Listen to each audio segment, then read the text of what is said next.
تخيل انك تصحى من النوم تلقى نفسك مربوط في السرير، وتلاقي مراتك في ايديها سكينة وهتقتلك وبدون اي سبب، وابنك مربوط في الكرسي قدام السرير ومجروح وبينزف دم من كل حتة. الموقف ده حصل معايا والسبب هتعرفوه دلوقتي.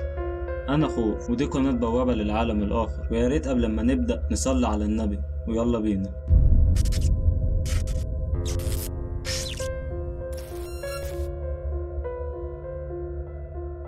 أنا اسمي كريم، سني دلوقتي 42 سنة. من 10 سنين كنت بحب واحدة اسمها ريم، كنت بحبها لدرجة الجنون، وعشان أتكلم معاها كنت بكلم صاحبتها عشان تعرفني عليها. الاتنين كانوا شغالين معايا في مصنع ملابس، بس كنت دايما خايف لا ترفض إن أتعرف عليها، لحد ما في يوم اتشجعت وكلمتها، ومن بعديها بقينا كل يوم نروح مع بعض ونيجي الشغل مع بعض. وكان دايما صاحبتها سميرة كانت دايما بتغير منها، وكنت بقول لريم ابعدي عن سميرة، ولكن قالت لي يا كرم سميرة طيبة وجدعة، هي بس نفسها تتجوز، ولما بتشوفني معاك بتغير عشان احنا قريبين من بعض، بس هي جدعة وطيبة وهي السبب اللي خلتني اتعرف عليه. قلت لها طيب بس خلي بالك منها عشان الشيطان شاطر. قالت لي ما تقلقش، سميرة انسانة كويسة وبتحب الخير ليا، ما تقلقش دي زي اختي. وبعد مرور سنة اتجوزت ريم، وكانت حياتنا كويسة والحمد لله. كان كل يوم تيجي سميرة وتقعد مع ريم ويفضلوا يتكلموا. لما برجع من الشغل بقعد معاهم شوية واخش انام، وبقيت بحس ان سميرة مش بتمشي من البيت، طول اليوم قاعدة مع ريم، وانا جوزها مش عارف اقعد مع مراتي شوية. فقلت لريم يا ريم انا عايز اقعد معاكي شوية، هو كل يوم سميرة تيجي تقعد معاكي من الصبح لحد بالليل، وانا جوزك ونفسي اقعد معاكي شوية ومش عارف، بعد اذنك خلي صاحبتك تقعد في بيتها شوية. ردت عليا وقالت لي ما انت بتبقى في الشغل طول النهار وانا ببقى قاعدة لوحدي، وهي بتيجي تقعد معايا وبنسلي بعض. قلت لها طيب يا ريم حقك عليا، انا غلطان، خليكي قاعدة مع صاحبتك، وصاحبتك دي مش هيجي من وراها غير المشاكل. وبعدها سبت البيت ورحت قعدت عند واحد صاحبي يومين، وبعدها ريم جت لي البيت عند صاحبي واعتذرت ورجعت البيت معاها. ومن بعدها سميرة بطلت تيجي البيت، بس حسيت ان ريم متغيرة. في الايام دي كانت على طول ساكتة ومش بتتكلم، ولما اجي اتكلم معاها مش بترد، ولو ردت بترد على قد السؤال. كنت فاكرها انها زعلانة بسبب سميرة، ولكن الموضوع ما كانش كده. وفي يوم بعد ما خلصت شغل لقيت سميرة نازلة من بيتي، سلمت عليها واعتذرت لها على اللي حصل، وبعدها طلعت البيت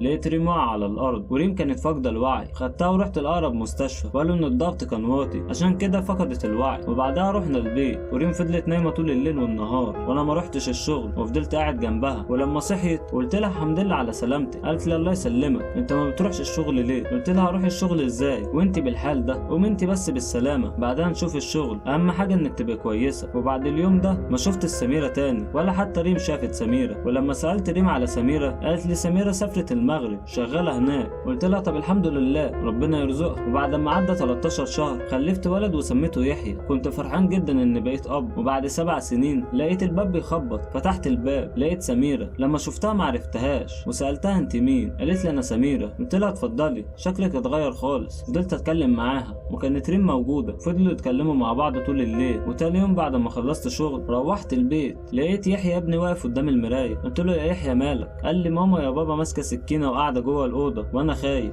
قلت له ما تخافش يا حبيبي. ورحت عند الأوضة اللي فيها ريم لقيت ريم ماسكة سكينة وحطها على عروسة ومغمضة عيونها. وأول لما دخلت الأوضة ريم فتحت عينيها ولقيت عيونها سودة. اترعبت من المنظر، ولقيت ريم قامت من على السرير ودخلت المطبخ. فضلت باصص عليها ومستغرب وخايف في نفس الوقت. قلت لها يا ريم ايه اللي انت بتعمليه ده؟ لقيتها ما ردتش عليا ودخلت الأوضة وقفلت على نفسها. ولقيت يحيى بيقول لي يا بابا أنا خايف. قلت له ما تخافش أنا معاك، هي بس ماما تعبانة شوية. ويا يحيى هو في حد جه البيت النهارده وانا مش موجود؟ قال لي طنط سميرة جت ومعاها العروسة اللي مع ماما. وبعدها مشي وماما فضلت قاعدة في الأوضة، وسمعت صوت ماما وهي بتصرخ. ولما وقفت قدام الأوضة لقيت ماما رفعتني في الهواء ووقعتني على الأرض وقفلت باب الأوضة. قلت له ما تخافش يا يحيى، روح نام انت في الأوضة بتاعتك وانا هشوف ماما مالها. ولما خبطت على باب الأوضة اللي فيها ريم لقيتها فتحت الباب. قلت لها مالك يا ريم؟ شكلك متغير وايه اللي حصل لعيوني؟ بصيت لي وما اتكلمتش. قلت لها طب في حاجة حصلت قوليلي. لقيت عيونها اتغيرت ورجعت زي ما كانت. ولقيت ريم قالت لي كرم انا تعبانه وعايزه انام، وبكره هحكي لك كل حاجه بس سيبنا انام. قلت لها طيب نامي وبكره نتكلم. ورحت نمت في الاوضه اللي فيها يحيى وسبتها هي نايمه لوحديها. وتاني يوم صحيت من النوم لقيت نفسي مربوط في السرير، ولقيت يحيى ابني مربوط في الكرسي وبينزف دم من كل حته. ولقيت ريم ماسكه سكينه واقفه قدام السرير. ومن هنا بتبدا الحكايه. فقلت لها يا ريم انت بتعملي ايه؟ لقيت عيونها سودا وفضلت اقول يا ريم يا ريم حرام عليكي، طب سيب ابني يعيش واقتليني انا. يحيى ما عملش حاجه عشان يموت الموتة دي، حرام عليكي، انت بتعملي فينا كده ليه؟ لقيت ريم بصت عليا وابتسمت ابتسامه غريبه، وبعدها لقيتها وقعت على الارض، وانا فضلت احاول افك نفسي ومعرفتش، ولقيت ريم قامت وبصت عليا وقالت لي هو ايه اللي حصل؟ قلت لها فكيني يا ريم فكيني. لقيت ريم فكتني وجريت على ابني ورحت بيه المستشفى، والحمد لله الدكتور قال دي مجرد جروح سطحيه وهو محتاج راحه يومين وهيبقى كويس. وبعدها رحت البيت وسبت يحيى في الاوضه وقفلت عليه وقلت لريم اوعى تخش الاوضه دي. قالت لي انا عايزه اطمن على ابني. قلت لها انت اللي عملت في ابنك كده، انت مش طبيعيه يا ريم، انت مش فاكره اي حاجه من اللي حصل؟ قالت لي لا مش فاكره حاجه. فقلت لها انا صحيت من النوم لقيت نفسي مربوط في السرير، ولقيت ابني قاعد على الكرسي وبينزل دم، وانت واقفه وماسكه السكينه وعيونك كان لونها اسود. يا ريم انا عايز تفسير للي بيحصل ده، انا خايف منك وخايف على ابني، بعد اذنك ابعدي عن يحيى لحد ما نعرف ايه اللي حصل وسببه ايه. قالت لي يا كرم انا اسفه، انا ما اعرفش انا عملت كده ازاي. قلت لها مش وقت اعتذار دلوقتي، لازم نعرف انت فيكي ايه. قولي لي يا ريم انت شربتي حاجه من حد ولا حد دخل البيت وانا مش موجود؟ قالت لي لا انا ما شربتش حاجه من حد ومفيش حد جه البيت غير سميره. قلت لها طب ما لاحظتيش انها عملت اي حاجه؟ قالت لا هي فضلت قاعده في البيت معايا شويه وكان معاها شويه ورق مرسوم عليه رسومات، وقالت لي خليه عندك وبعدها مشيت. فقلت لها فين الورق ده؟ قالت لي موجود، وراحت جابتهولي. واول لما شفت الرسومات والورق قلت اكيد الورق ده سحر. فريم قالت لي لا يا كرم، سميره قالت لي ان ده ورق الشغل بتاعها. قلت لها شغل ايه اللي بيبقى فيه رسومات زي دي؟ ده سحر يا ريم وهو ده سبب اللي بيحصل، احنا لازم نروح لشيخ عشان نشوف الحل. فقالت لي طب لو ما طلعش سحر؟ قلت لها الله اعلم، لو ده ما طلعش سحر يبقى اكيد في سبب تاني. قومي يا ريم معايا، في شيخ مشهور اسمه فاضل وده معروف انه بيساعد الناس، تعالي نروح. وفعلا رحت للشيخ فاضل وقلت له على كل اللي حصل معانا. قال لي يا كرم انا مش هقدر اساعدك، الورقه دي في حاجه اقوى مني ومنك، ولو حاولت اعمل اي حاجه ابقى فتحت على نفسي وعليك انت ومراتك بوابه جهنم. قلت له يا شيخ فاضل انا جاي من اخر الدنيا عشان تساعدني، ابوس ايدك ساعدني. قال لي انا مش هقدر اساعدك غير في حاجه واحده بس، والحل ده مش مضمون. قلت له ايه هو الحل ده؟ الحقني بيه ابوس ايدك. قال لي اللي عملت فيكم كده سميره صاحبه مراتك، والورق ده لازم يرجع لسميره وهي اللي هتقدر تساعدك انت ومراتك ومفيش حل تاني غير كده. قلت له سميره هي اللي عملت كده؟ مستحيل تساعدنا، ده هي عايزه تخرب بيتنا، ومراتي ما كانتش مصدقه ان سميره مش هيجي من وراها غير المشاكل، وده اللي حصل. قال لي طيب انا هروح لسميره صاحبه مراتك والورق ده هيبقى معايا وان شاء الله خير، روح انت ومراتك وبعد يومين ان شاء الله كل حاجه هتتحل. قلت له الف شكر ليك يا شيخ فاضل. وبعدها مشيت انا وريم، رحت البيت لقيت يحيى مش في البيت، وفضلت طول الليل ماشي في الشارع وعمال ادور على يحيى،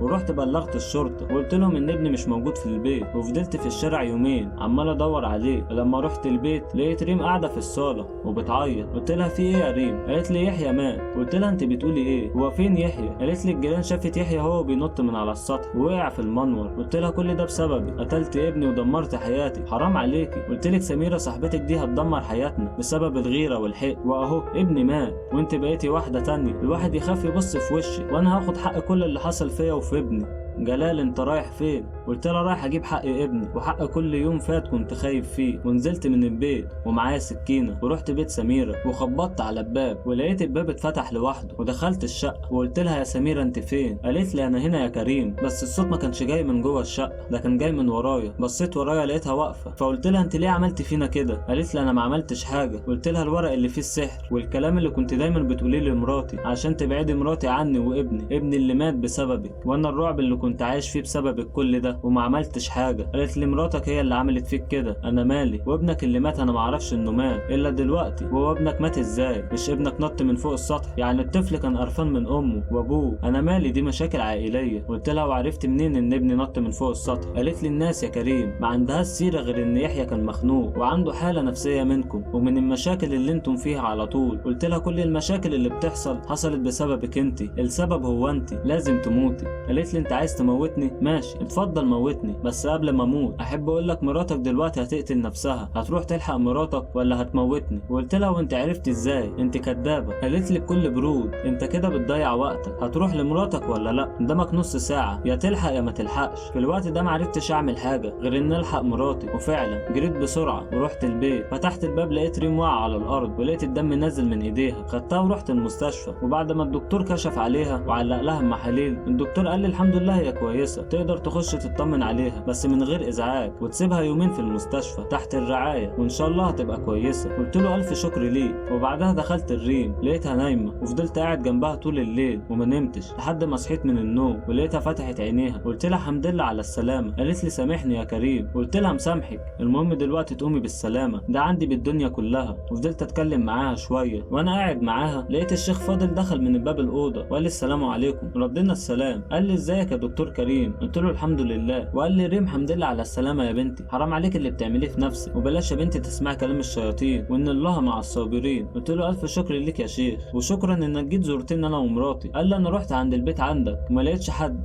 والجيران قالوا لي اللي حصل وجيت على طول على المستشفى. يا كريم ما تقلقش خلاص، لقيت حل لكل اللي بيحصل. قلت له ايه الحل؟ قال لي انا رحت لسميره ورفضت تتكلم معايا او تتعاون معايا، وبعدها رحت لبعض الشيوخ المعرفه وحلينا الاعمال اللي كانت في الورق وحرقناه، وتقدر تعيش دلوقتي في امان الله. بس يا ابني بعد كده قرب من ربنا، وانت كمان يا ريم ما ينفعش تحكي كل حاجه لاصحابك حتى لو اختك او اخوكي او امي. البيوت اسرار، واصحابك مهما كانوا عمرهم ما يكونوا اغلى من بيتك وجوزك. انت غلطانه ومفيش حد كامل غير وجه الله، فاحذري بعد كده وما تحكيش كل حاجه بتحصل للناس. خلي ليكي كيان لبيتك وجوزك، وان شاء الله ربنا يعوض اللي فات. وقربي يا بنتي من ربنا يهديكي ويقربك منه، وبدل ما تحكي مع الناس احكي مع ربنا احسن. والشكوى لغير الله مذله، وربنا بيحب يسمع صوت عباده. ادعي يا بنتي وصلي. وانت يا كريم يا ابني قرب من مراتك اكتر وخلي بالك منها وقرب من ربنا. اسيبكم انا دلوقتي مع بعض، وبعد كام يوم هاجي انا وكام شيخ نقرا عندكم في البيت كام جزء من القران، وانت لما ترجع البيت يبقى اقرا قران في البيت عشان ربنا يبعد عنكم كل شر وكل سوء. وبعدها فعلا بكام يوم جه الشيخ فاضل ومعاه 3 شيوخ، والحمد لله الحال اتغير وحياتي بقت كويسه، بس مش لفتره طويله. بعد 6 شهور بقيت بحلم بكل اللي حصل، وكل شويه ابص في المرايه واحس ان في حد جوه المرايه، لحد ما في يوم ريم قالت لي يا كريم انا حاسه ان لسه في حاجه غريبه في البيت. قلت لها فعلا في حاجه غريبه، وبصيت على المرايه كان الوقت متاخر، كان تقريبا الساعه 12، ولقيت المرايه فيها حاجه غريبه، حاسس ان المرايه بتتحرك وريم واقفه جنبي. ولما بصيت عليها في المرايه لقيت عيون ريم بتتغير، فبصيت لها بسرعه لقيتها زي ما هي وعيونها طبيعيه. ولما رجعت بصيت عليها في المرايه تاني لقيت عيونها متغيره وملامحها بتتغير. فرجعت بصيت على ريم لقيت شكلها مفزع. قلت لها يا ريم مالك؟ ايه اللي بيحصل لك ده يا ريم؟ رد عليا. لقيتها بتقول بصوت عالي وضخم جدا هي لازم تموت. ولقيت ريم اترفعت في الجو وكل حاجه في البيت اترفعت في الجو، وسمعت صوت صريخ عالي ولقيت ريم بتقول اهرب اهرب. وبعد كده لقيت تعابين طالعه من المرايه، وبقت كل حاجه في البيت بتتكسر ومعرفتش اعمل ايه، وحسيت ان مش قادر اتحرك ولا حتى اتكلم. ولقيت التعابين بتلف عليا، وكانت كل حاجه في البيت اتكسرت، وكان في حاجات سودة عماله تطلع وتجري بسرعه في اركان البيت. وفجاه البيت ابتدى يتحرق والنار مسكت في كل حاجه، ولقيت ريم مرفوعه في الجو وباب الشقه اتفتح لوحده، ولقيت الشيخ فاضل ومعاه كذا شيخ تاني ومسكوا ريم وكتفوها. ولقيت شيخ من الشيوخ فضل يضرب في التعابين، ولقيت شيخ تاني فضل يقرا قران